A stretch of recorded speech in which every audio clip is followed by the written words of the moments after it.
The animation, just to animate the film, took 33 weeks. And we had 7 animators doing between 5 and 10 seconds of animation per day. So yeah, it took a long while, but and all animation is slow, unfortunately. Yeah. Well, especially when it is the way that you have to do it, which is change something, take another shot. Change something, take another shot. What were the most challenging scenes you had to do? Well, I think the sequence towards the end where there's a church on fire, without spoiling it for the viewers, fire is very difficult to do in stop motion, and it would have been a lot easier if we did CGI fire, but we chose to do things the hard way, and we animated the fire using yellow cellophane, yellow clear plastic. So we had animators moving all these little bits of yellow cellophane, and it took forever.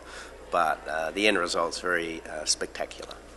I will agree with that, because we've seen the film. Tell me what you used for all the detailed images that you put into these scenes.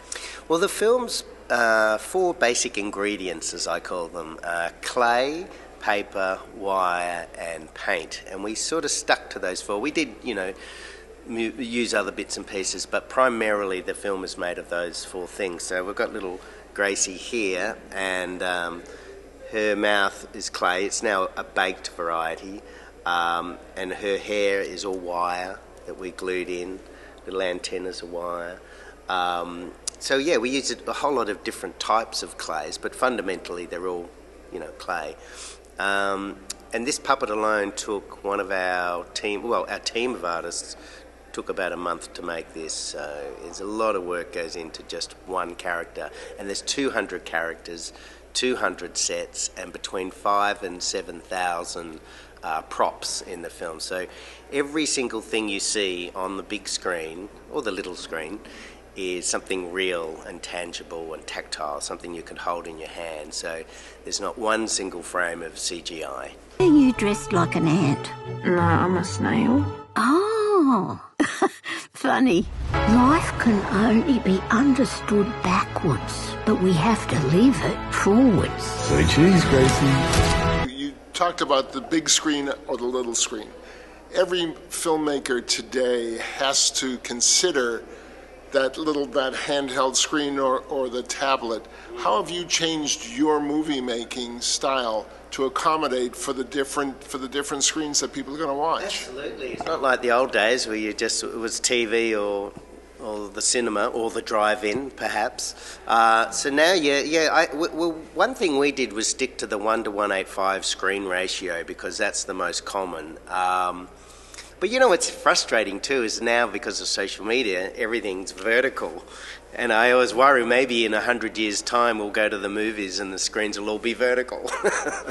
But it is tricky, it is tricky accommodating all the different ways films are screened. But I see the upside in that, it's all about exposure. And when I first started making animated films for adults, because my films are for adults, the only place to really get them shown were film festivals. My films never really were suitable for television.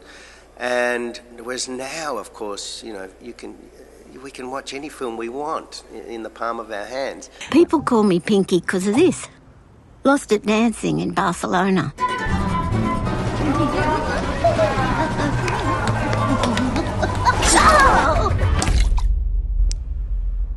Having said that, I much prefer people go to the cinema and see it in a big screen, but also in a communal environment, because my film's hopefully got a lot of laughs in it, and comedy is infectious, and I think the film works better when you're sitting amongst a group of people.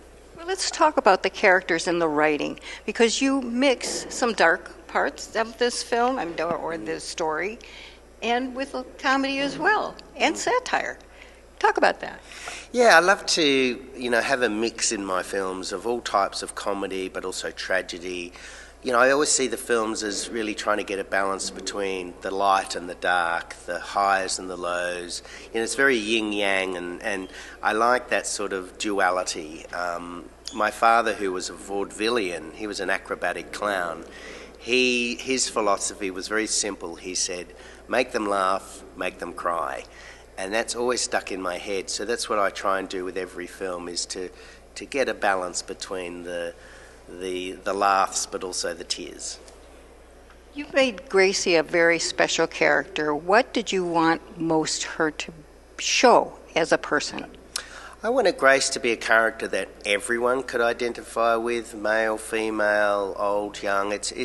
She's a very universal type of character, and she's an archetype. She's the underdog. She's the anti-hero. I think all of us have experienced loneliness in our lives, and she has a lot of loneliness. And so what I try to do with not just her but all my characters is get the audience to empathise, because empathy is what it's all about. If you can get the audience to put themselves in your character's shoes and understand what it's like to be someone who's been bullied or teased or led a life full of trauma, then it's a really important way to get the audience to engage with your story.